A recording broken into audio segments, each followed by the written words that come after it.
Hello Kaparekoy! Bagong taon na pero hindi pa rin nagbabago yung kinaiinasan mo kay Call of Duty Mobile, which is yung hang and FPS drop. So usually kasi kahit nga nagbabago yung game through update, hindi naman nagbabago yung specs ng phone natin. And in this video, ituturo ko sa inyo mga Kaparekoy kung paano natin ma-fix yung hang and FPS drop kay Call of Duty Mobile Season 11 update. Kaya kung gusto nyo malaman yun guys, magpatuloy na tayo. Let's go!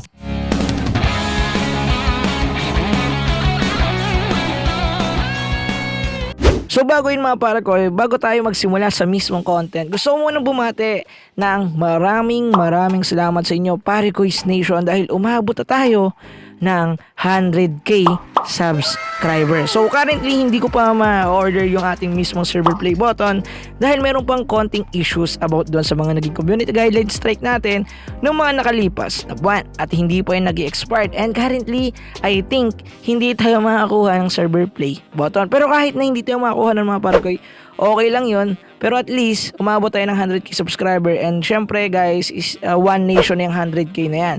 So yung pangarap natin bumuo ng Parekoys Nation is unti-unti nang natutupad. So pwede tayo gumawa ng nation gamit yung 100k. Pero anyway, so yeah, magpatuloy na tayo sa video. Gusto ko lang batiin sa inyo guys na maraming salamat. Na-hit din natin yung 100k ngayong 2022. Kahit di natin na-reach yung 2021, at least na-hit pa rin natin. At the end of the day, ito pa rin yan guys. Ito pa rin yung goal natin. Ito pa rin yung mismong na-achieve natin. Dapat magpasalamat na tayo doon. So yun na lang. Ngayon, magsimula na tayo. So mga Kaparekoy, in this video, gagamitin natin yung sarili nating method. At para sa mga bago or new pa lang na manonood sa ating YouTube channel, ang method na tinutukoy ko is gagamit tayo ng one of the kind, optimize and configure script file, which is makakatulong sa atin to optimize the effects, skill, and syempre yung animation ng game para makatulong siya sa pagre-render ng ating mismong CPU. Sa pinakamadaling salita, optimize file siya na makakatulong para maging smooth yung mismong gameplay mo. And syempre guys, feel free to download, link in the description. Just alamin nyo na lang kung paano yung mechanics, kung paano siya i-download. Wala naman siyang password mga Kaparekoy, alamin nyo na lang kung paano siya i-download. So may 1 minute video dyan, yung link is nasa description also. Just click it and then alamin na ninyo, kasi once alam na ninyo kung paano i-download yung isang file, alam na ninyo lahat. Anyway, ngayon ang first step natin is pagkatapos yung i-download, open lang natin si 𝗏𝗏𝗏𝗏𝗏𝗏𝗏𝗏𝗏𝗏𝗏𝗏𝗏. Pagka-open nyo kay 𝗏𝗏𝗏𝗏𝗏𝗏𝗏𝗏𝗏𝗏𝗏𝗏, pumunta lang kayo ng download button or download section ng ating mismong 𝗏𝗏𝗏𝗏𝗏𝗏𝗏𝗏𝗏𝗏𝗏𝗏𝗏𝗏𝗏𝗏𝗏. Click it and then hanapin nyo dito mismong file natin na ang file name ay Call of Duty Mobile, tapos merong random letters, which is ito siya guys. So ang kanyang file name guys is CODM Optifiles number 105, tapos noon meron siyang random characters sa gilid. So yun yung pinaka file name niya. So wait lang, wala tayo. So hanapin nyo lang siya sa C guys, kasi alphabetical order naman tong mismong 𝗏𝗏𝗏𝗏𝗏𝗏𝗏𝗏𝗏𝗏𝗏𝗏𝗏𝗏𝗏, which is nandito siya. Yan. So kailangan nyo gawin dito, wag nyo i-extra kasi maghihiwalay-hiwalay yung file natin. All you need to do is just click and then click the view icon. Pagka-click nyo ng view icon, click nyo lang yung sa loob ng folder na to dahil nandito yung mismong file.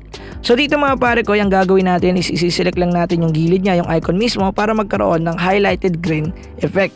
So pag nakita ninyo nag-highlighted green, itap nyo lang yung lahat ng file na sa baba, yung folder at saka yung file kagaya nyan. And if nakita na ninyo na all selected at may highlighted green na, just click the middle and click copy.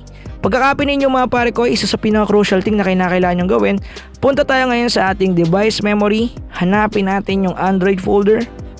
Pagkapunta nyo ng Android folder, click nyo lang yung data folder. Sa loob ng data folder mga Kaparekoy, hanapin nyo dito yung com.garena.game.codm, which is mahanap nyo bandang baba kasi alphabetical order to. Ito siya mga Kaparekoy. Pagka-click nyo yan, hindi pa ito yung mismong loob, click nyo pa yung file. So yung mali natin sa current yung nakarang video is pinaste lang natin mismo dito, which is mali yun guys, okay? Click nyo yung file and then sa loob nito, just click face icon sa taas. So pagka-click nyo yan, apply to all files, then replace. So yung error dun sa nakaraan is na-fix ko yon, hindi ko lang nasama sa editing. Kaya nangyari, nalito kayo kasi akala ninyo i-paste lang siya sa labas, which is hindi sa loob ng file, which is yun ay mali. So dapat guys, i-paste nyo yan sa loob ng file, okay? Sa loob mismo ng file. Anyway, ang gagawin natin sa susunod is syempre, i-restart yung device natin for better performance. Lalo na kung bago mo mapanood tong video na to ay naglaro ka ng ML or kaya ng COD o kaya naglaro ka or nag-YouTube ka or nag-social media ka. Kasi yung nag-circulate na RAM dyan is nasa different kinds of application na yon. So kailangan natin yung ma-reset para magamit natin siya kay CODM at para mas okay yung gameplay natin mamaya. So ako guys, i-restart ko muna yung phone ko at pagpapakita ko ng sample gameplay in the next clip. Let's go! So mga parekoy, dito na na-resume sa ating mismong sample highlights gaya ng sinabi ko kanina. And kung makikita naman ninyo mga parekoy, super smooth ng ating gameplay.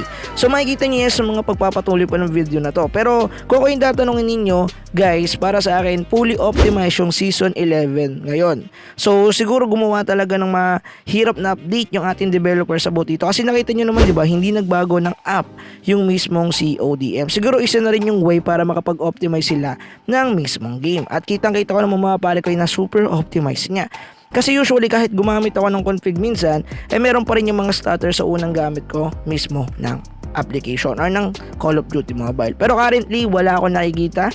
So I think kasi hindi ko naman nakikita yung structure ng game, I think mga pare ko mas optimize yung gawa nila ngayon. Kaya kung nakikita niyo yung update ni King-Sen sa kanyang Paharlika Mobile na about sa optimization yung ginagawa niya, super hirap talaga nun, totoo. So salute tayo sa mga developers na nag-update ng season update pero super optimized ng kanilang season update. At yan ay makikita ninyo ngayon sa CODM. Assurancy naman mga pare ko, as in 100%.